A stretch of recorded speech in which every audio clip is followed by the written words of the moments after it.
ನೀರಿನ ವಿಚಾರದಲ್ಲಿ ಕರ್ನಾಟಕ ಒಕ್ಕೂಟ ಕರೆ ಕೊಟ್ಟಿದ್ದ ಬಂದ್ಗೆ ಇದೀಗ ಕರಿನೆರಳು ವ್ಯಾಪಿಸಿದೆ.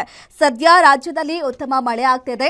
ಕಾವೇರಿ ಜಲಾನಯನ ಪ್ರದೇಶಗಳಲ್ಲಿ ಸಾಕಷ್ಟು ಮಳೆ ಆಗ್ತಿರೋ ಹಿನ್ನೆಲೆಯಲ್ಲಿ ಅಂದು ಬೆಂಬಲ ನೀಡಿದ್ದ ಸಂಘಟನೆಗಳು ಇಂದು ಹಿಂದೆ ಸರಿಯುವುದಾಗಿ ಹೇಳ್ತಾ ಇದೆ. ಇದರ ನಡುವೆನೇ ನಾಳೆ ಬಂದ್ ಕುರಿತಂತೆ ಮಹತ್ವದ ಸಭೆ ನಡೆಯಲಿದ್ದು ಅಂತಿಮ ತೀರ್ಮಾನವಾಗುವ ಸಾಧ್ಯತೆ ಇದೆ. ಆಗಸ್ಟ್ 13ರ ಕರ್ನಾಟಕ ಬಂದ್ ಮೇಲೆ ಇದೀಗ ಕರಿನೆರಳು. ಅಂದು ಕರೆ ಕೊಟ್ಟಿದ್ದ ಸಂಘಟನೆಗಳಿಂದಲೇ ಇಂದು ವಾಪಸ್ ಮಾತು. ನಾಳೆ ನಿರ್ಧಾರವಾಗಲಿದೆ ಬಂದ್ನ ಅಂತಿಮ ತೀರ್ಮಾನ.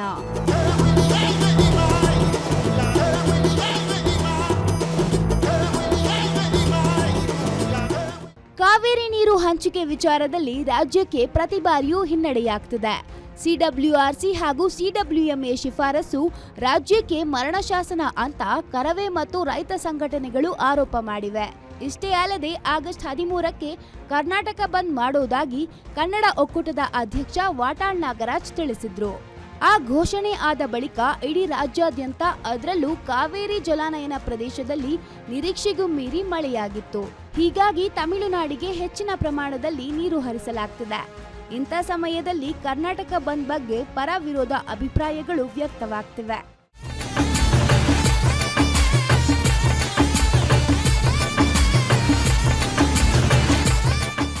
ವಾಟಾಳ್ ನಾಗರಾಜ್ ಕರ್ನಾಟಕ ಬಂದ್ಗೆ ಕರೆ ಕೊಟ್ಟ ಸಮಯದಲ್ಲಿ ಜೊತೆಗಿದ್ದ ಕೆಲವು ಸಂಘಟನೆಗಳು ಇಂದು ತಮ್ಮ ವರಸೆಯನ್ನೇ ಬದಲಿಸಿವೆ. ಸದ್ಯಕ್ಕೆ ಕರ್ನಾಟಕ ಬಂದ್ ಮಾಡೋದು ಬೇಡ, ಅದರ ಬದಲಿಗೆ ಕಾನೂನಾತ್ಮಕ ಹೋರಾಟ ಮಾಡೋಣ. ಇತ್ತೀಚೆಗೆ ನಡೆದ ಸರ್ವಪಕ್ಷ ಸಭೆಯು ಅದನ್ನೇ ತೀರ್ಮಾನ ಮಾಡಿದೆ. ಅಷ್ಟೇ ಅಲ್ಲದೆ ಸಿಎಂ ಕೂಡ ಬಂದ್ ಮಾಡಬೇಡಿ ಎಂದಿದ್ದಾರೆ. ಇಂಥದ್ರಲ್ಲಿ ನಾವು ಬಂದ್ ಮಾಡೋದು ಬೇಡ, ಅದರ ಬದಲು ನೈತಿಕ ಬೆಂಬಲ ಮಾತ್ರ ನೀಡ್ತೀವಿ ಅಂತ ತಿಳಿಸಿವೆ. ಅಷ್ಟೇ ಅಲ್ಲದೆ ವಾಸ್ತವಾಂಶವನ್ನ ವಾಟಾಳ್ ನಾಗರಾಜ್ಗೆ ತಿಳಿಸೋದಾಗಿಯೂ ಮುಖಂಡರು ಹೇಳಿದ್ದಾರೆ. ಕಾವೇರಿ ಹೋರಾಟಕ್ಕಾಗಿರ್ಬೋದು, ಇದಕ್ಕಾಗಿ ನಾವು ಯಾವತ್ತೂ ಸದಾ ಅವ್ರ ಜೊತೆಗೆ ಇರ್ತೀವಿ. ಈಗಲೂ ಕೂಡ ಇದ್ವಿ. ಆದರೆ ಈಗ ಮಳೆ ಬಂದು ಇವತ್ತು ನದಿಗಳು ತುಂಬಿರೋ ಕಾರಣದಿಂದ ನಮ್ಮ ವಾಟಾಳ್ ನಾಗರಾಜ್ ಅವರೇ ಗೌರವಯುತವಾಗಿ ನಾನು ಅವ್ರ ಹತ್ರ ಮನವಿಯನ್ನು ಮಾಡ್ತೀನಿ. ಈ ಸಂದರ್ಭದಲ್ಲಿ ನಮ್ಮ ಚಾಲಕರು ಕೂಡ ಭಾಳಷ್ಟು ಕಷ್ಟದಲ್ಲಿದ್ದಾರೆ.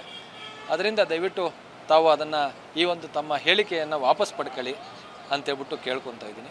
ಇದು ಕಳೆದ 13 ದಿವಸಗಳ ಹಿಂದೆ ಕರ್ನಾಟಕದ ಏನು ಕನ್ನಡ ಸಂಘಟನೆ ಒಕ್ಕೂಟದ ಅಧ್ಯಕ್ಷರಾದ ವಾಟಾಳ್ ನಾಗರಾಜ್ ಕರೆ ಕೊಟ್ಟಿದ್ದರು. ಆಮೇಲೆ ಮುಖ್ಯಮಂತ್ರಿಗಳು ವಿರೋಧ ಪಕ್ಷಗಳ ಸಭೆಗಳನ್ನು ಕೂಡ ಕರೆದಿದ್ದಾರೆ.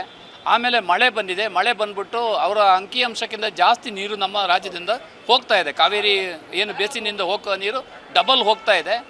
ಇಂಥ ಸಂದರ್ಭದಲ್ಲಿ ನಮ್ಮದು ಅತ್ಯವಶ್ಯಕವಾದಂಥ ಸೇವೆ ಎಂಪ್ಲಾಯ್ ಟ್ರಾನ್ಸ್ಪೋರ್ಟೇಷನ್, ಸ್ಕೂಲ್ ಟ್ರಾನ್ಸ್ಪೋರ್ಟೇಷನ್ ಇದೆ. ಇಂಥ ಟ್ರಾನ್ಸ್ಪೋರ್ಟ್ಗಳು ರೆಗ್ಯುಲರ್ ಇರುವಂಥದ್ದು ಎಲ್ಲ ಸಾರಿಗೆ ಸೇವೆಗಳನ್ನು ಕೊಡ್ತೀವಿ. ನೈತಿಕವಾಗಿ ಮಾತ್ರ ನಾವು ಬೆಂಬಲ ಕೊಡೋಕ್ಕೆ ಸಾಧ್ಯ ಅಂತ ನಾವು ಇವತ್ತು ಪತ್ರಿಕಾ ಬಿಡುಗಡೆ ಕೂಡ ಮಾಡಿದ್ದೀವಿ. ನಾವು ಖಾಸಗಿ ಶಿಕ್ಷಣ ಸಂಸ್ಥೆಗಳ ವತಿಯಿಂದ ಕರ್ನಾಟಕ ಬಂದ್ಗೆ ಬೆಂಬಲವನ್ನು ವ್ಯಕ್ತಪಡಿಸಿದ್ವಿ.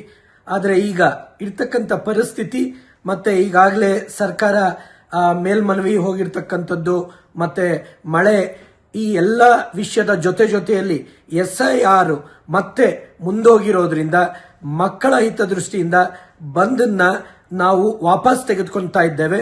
ಅದಕ್ಕೆ ಪೂರಕವಾಗಿ ನೈತಿಕ ಬೆಂಬಲ ಕೊಡೋದ್ರೊಂದಿಗೆ ಒಂದ್ ಕಡೆ ಹುಬ್ಬಳ್ಳಿಯಲ್ಲಿ ಪ್ರತಿಭಟನೆ ಮಾಡಿದ ವಾಟಾಳ್ ನಾಗರಾಜ್ ಕರ್ನಾಟಕ ಬಂದ್ ಮಾಡಿಯೇ ತೀರ್ತೀವಿ ಅಂತ ಕಟ್ಟಿಗೆ ತುಂಡು ಮಾಡಿದಂತೆ ಹೇಳಿದ್ದಾರೆ.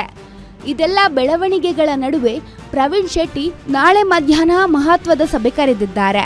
ಸಭೆಯಲ್ಲಿ ಬಂದ್ ಬಗ್ಗೆ ಅಂತಿಮ ನಿರ್ಧಾರ ಪ್ರಕಟ ಮಾಡೋ ಸಾಧ್ಯತೆ ಇದೆ. ಅದೇನೇ ಇರ್ಲಿ, ಕಾವೇರಿ ವಿಚಾರದಲ್ಲಿ ಹೋರಾಟ ಮುಂದುವರೆದಿದ್ರೂ ಕರ್ನಾಟಕ ಬಂದ್ ನಡೆಸೋ ವಿಚಾರದಲ್ಲಿ ಸಂಘಟನೆಗಳ ನಡುವೆ ಒಮ್ಮತ ಮೂಡ್ತಿಲ್ಲ. ಬಂದ್ನಿಂದ ಒಂದೊಂದೇ ಸಂಘಟನೆಗಳು ಹಿಂದೆ ಸರಿಯುತ್ತಿದ್ದು ಆಗಸ್ಟ್ 13ರಂದು ನಡೆಯಬೇಕಿದ್ದ ಕರ್ನಾಟಕ ಬಂದ್ ರದ್ದಾಗುತ್ತಾ ಅನ್ನೋ ಪ್ರಶ್ನೆ ಎದ್ದಿದ್ದು ನಾಳೆ ಸಂಪೂರ್ಣ ಚಿತ್ರಣ ಸಿಗಲಿದೆ. Ullas S Kiruvase, guarantee news, Bengaluru.